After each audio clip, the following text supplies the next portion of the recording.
Well, polls show the majority of Americans think Barack Obama does not deserve to keep his job as President of the United States.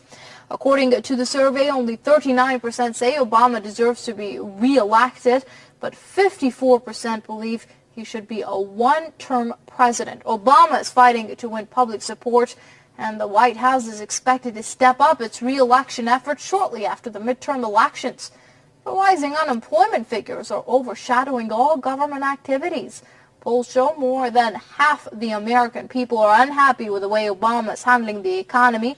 Polling firms say people want to feel the change in real life, not just read about it in the paper. The survey from Gallup shows the government will have to do a lot to boost voter confidence in 2 years. Well, to discuss President Obama's plummeting popularity, we're being joined by Edward Spanis. He's with the Executive Intelligence Review in Washington. Many thanks for joining us here on Press TV, sir. Now, Obama ranks on the low end of comparable averages among the 9 presidents since Eisenhower, but is similar to recently elected presidents such as Carter, Reagan, and Clinton. What does that translate into in real terms for Obama's presidency? Well, I think that it's different than the other presidents because we are, in the United States and worldwide, in the worst economic collapse in history.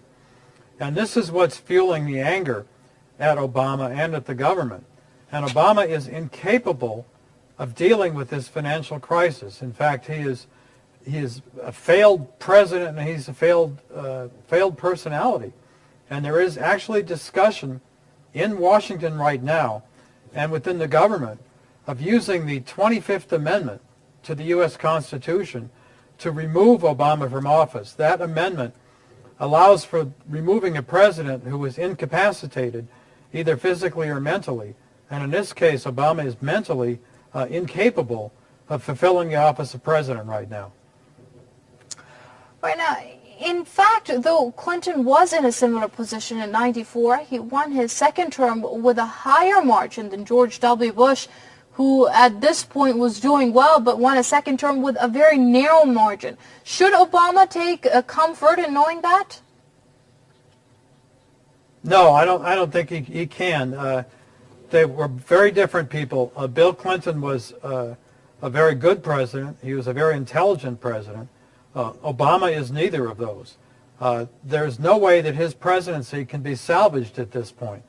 And it doesn't really make any difference who wins the congressional elections. Obama is finished now as president. And the best thing for him and for the country would be for him to be removed. And you may have noticed that he's spending all his time traveling around the country campaigning. And White House insiders say that he's very depressed when he's in the White House. He's very unhappy. He does not like governing. He likes campaigning. He likes the crowds. He likes the applause. But this is very dangerous when we're in the kind of crisis that the nation and the world faces right now. Right now, Obama came in with a position of change and of being the first black president.